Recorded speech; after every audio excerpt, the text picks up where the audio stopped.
Hello. So, okay. So we started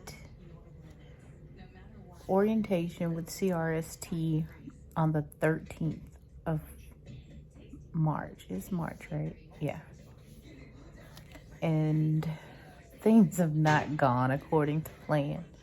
Uh, Orientation was all of about, honestly, 2 days, 2.5 days.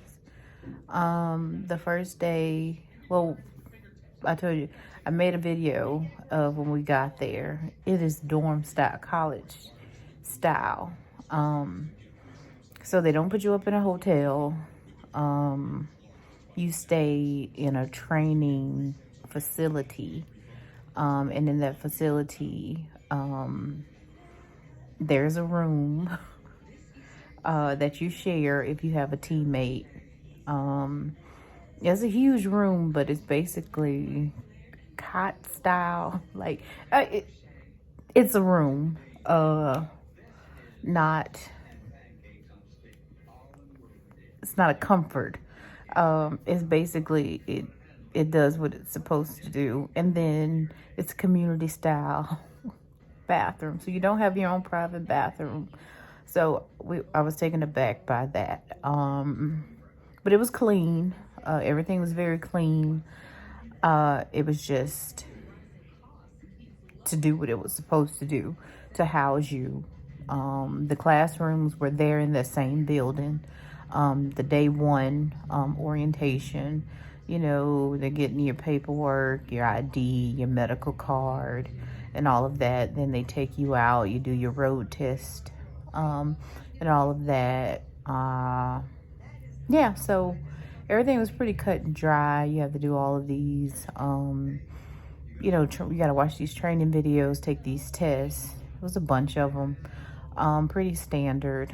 And we decided to do lease purchase, right?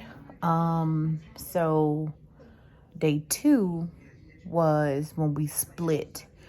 Day one, everybody who came to orientation was in the one class. And then day two, after we watched a couple of presentations, lease purchase had to go to another building to do the lease purchase orientation. And that's when they broke down what lease purchase was, the different programs and the breakdown, on top of the $700 a week lease payment, insurance, all the things that goes with lease purchase. So, because I haven't driven since June of 2020, Josh had to go back on Wednesday for a mentor class. I didn't have anything to do Wednesday. So I was done after Tuesday. And then one thing that shocked us was that on Tuesday, they had a list of about 15 trucks that they said, okay, from this list, choose your top 5 choices. And that is how people chose trucks. That is how we chose trucks. Sight unseen. Don't know nothing about these trucks. You know what I mean? So they had about 2 or 3 22s, a bunch of 21s, and a few 2020s. So we took the longest to choose because we, wanted to just think about it for a second. A bunch of people, everybody just like turned their paper in. They just. So we ended up choosing one of the trucks that had one of the fewer leases left. We chose a truck that had 78 lease payments left because we're like, okay, we can own the truck in about a year and a half, which makes sense. You know what I mean? The one that was on there had about 300 some odd thousand miles, and it had 183 payments, and that's like 3.5 years. So it was like, that's a long time. So you know, the one that we chose had about 500,000 miles on it. You know what I mean? So we were like, yeah, it's a lot of miles, you know, but it could still be a good truck. You know, and let's just take a chance, you know, with this 78 payments left. We'll own it in a year and a half, you know what I mean? And let's just run it, you know what I mean, till we can't run it anymore. And, you know, if something happens to it while it's under warranty with CRST, you know, hopefully it happens while it's still under warranty, you know what I mean, and we'll get, you know, whatever. Of course, we'll be saving money. So if something happens with the engine, you know, we'll replace it, and they're like, we'll have a new truck, you know what I mean? So we calculated all the what ifs, you know, for down the line. So we chose our truck, and we're excited. Oh yeah, Josh and I got me hurt. Okay. Mrs. Curry now. So we wrap up everything. Because Wednesday it was too late to leave out after Josh finished the class. So Thursday everything was done. We got our IDs and everything. So we left out Thursday, got home, you know. So after a while, they was like, you know, we were supposed to go pick up our truck. So we pack up. We went home Thursday night. So we wake up Friday. It's like, okay, let's just go to Georgia, because that's where our truck was. The trucks were scattered too. Some was in California, some were in Texas, some was in Pennsylvania, you know, some were in Georgia. That was another basis for picking too. They were just everywhere. So we was like, why the hell they bring us to Iowa, which is where the orientation is for everybody, if none of the trucks were here? But that's just how it is. So, and we had to drive to Georgia. Now they gave us a rental car to get us from home to Iowa. And they told us to keep the rental while we were in orientation, so we had a way to get around. And then when we left orientation, we took our rental back home, and then from home we went to Georgia. So when we get to Georgia, you know, we're excited, you know, about to get our load, get to this money, you know what I mean? So this is the 17th, 18th. So we pull up, we find the truck, Jocks get in it. I already see from sitting in the car looking in the foot is dirty. So I'm pissed. You know what I mean? We got to clean. So, I'll clean. But I'm like, damn, they don't even clean them. You know what I mean? Like, that's bad business. So Josh get in the truck. He come back. He was like, the check engine light on. I'm like, what? I was like, they said the truck was ready. Like, why are we going through this?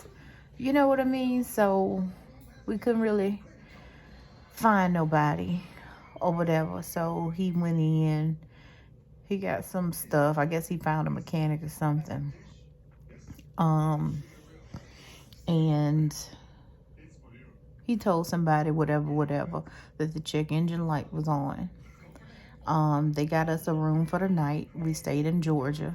So we come back the next day because I couldn't get in contact with nobody through the phone. And they was like, yeah, I came for that truck. And I'm like, yeah. They told you I was going to be ready today. No, they told it was going to be ready Friday.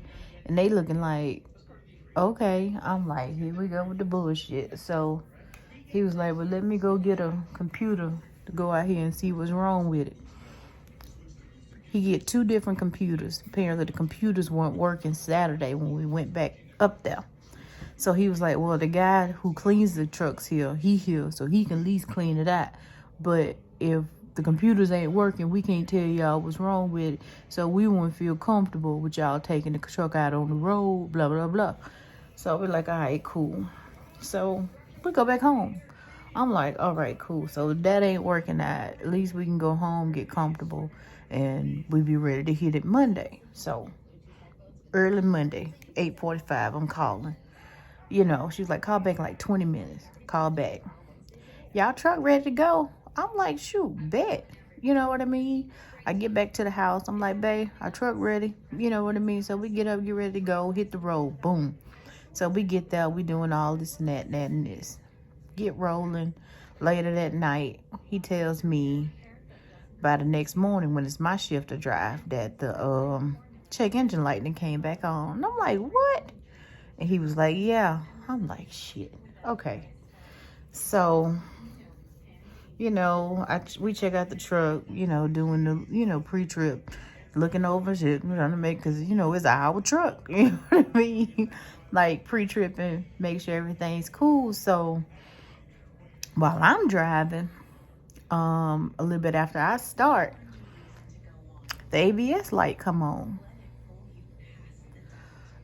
So I'm like, hey, babe, the ABS light on. It didn't go back off. I said, this happened while you was driving? He said, nah. So I was like, what you want me to do? He said, keep driving. You know what I mean? So I'm nervous.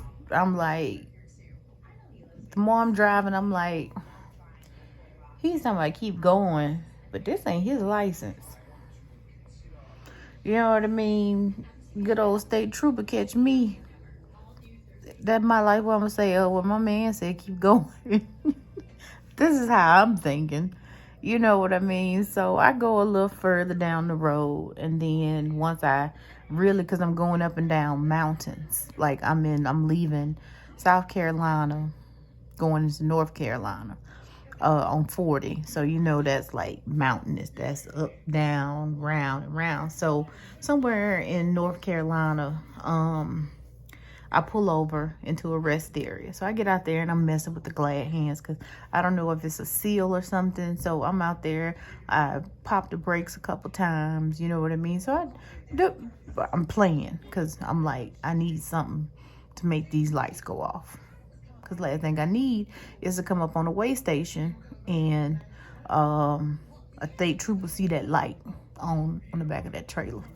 So thankfully, after I did that, at the top of that mountain, it went off.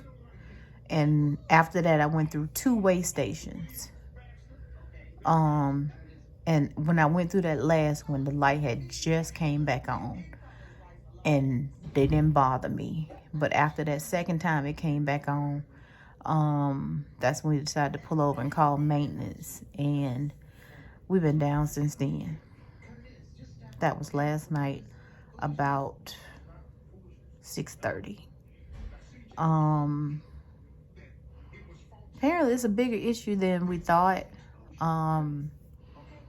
Whatever they did in Atlanta for the check engine light wasn't good enough because something was cracked.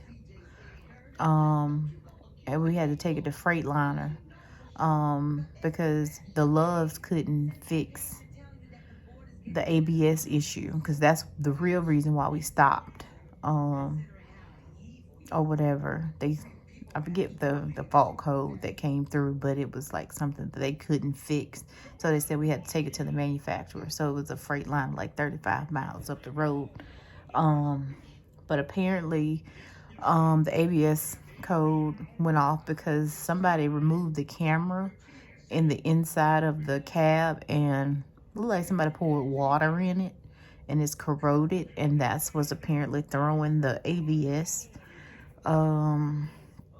sensor. And then the check engine light, something's cracked under there, but it'll take like 4 hours to fix. But of all freaking days, Freightliner's system went down around lunch. So they couldn't order parts or whatever, and we stayed there till about 6 o'clock today, and the system was still down when we left.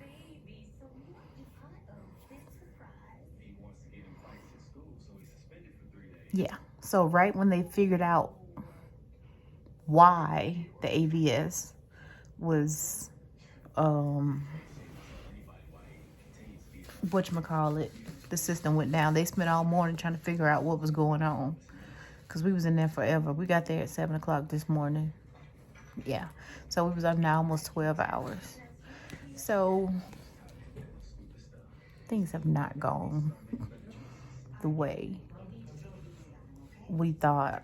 We're praying that once these two issues get fixed on the truck, we won't have issues for the foreseeable future, because we had talked to them briefly about getting into a new truck, another truck. Good, they came talking about a truck with 200 some thousand miles on it, and I know that's a good old lease.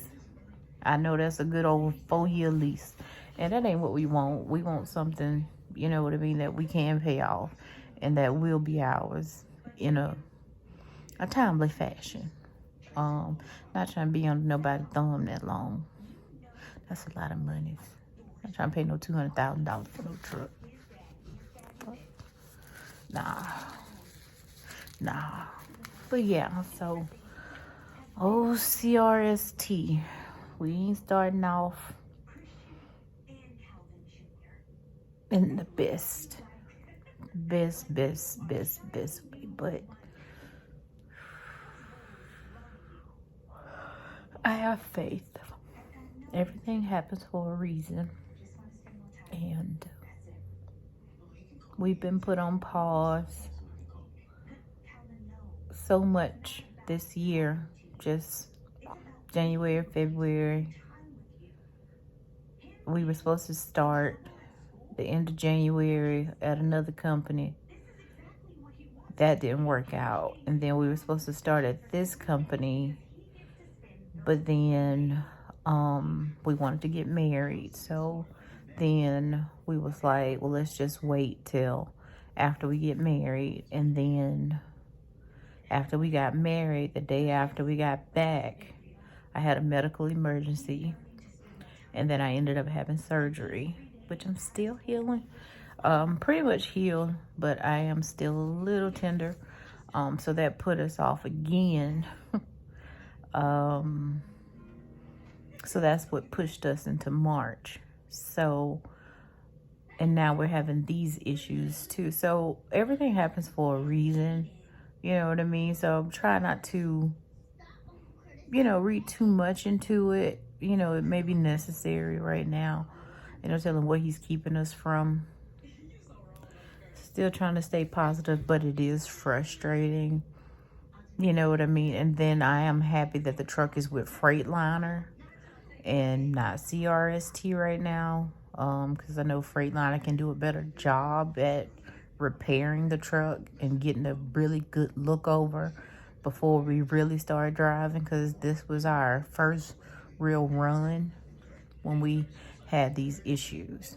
Messed up our bag, you know what I mean? But if we can get this situated, the first run out the gate, hopefully we won't have any more issues, for a good, run. But yeah, so back on the road. It was so nice. It was so beautiful. I was so depressed working at Social Security. I was driving and smiling. I got to see the cowies again, the horsies, like the beautiful terrain, the mountains. I was just cheesing. So beautiful, so freeing. Not being stuck in the house and, looking at a computer screen and just feeling suffocated. The open road. It is nice. And my husband in the back, sleeping. Trying to scare him to death, Lord.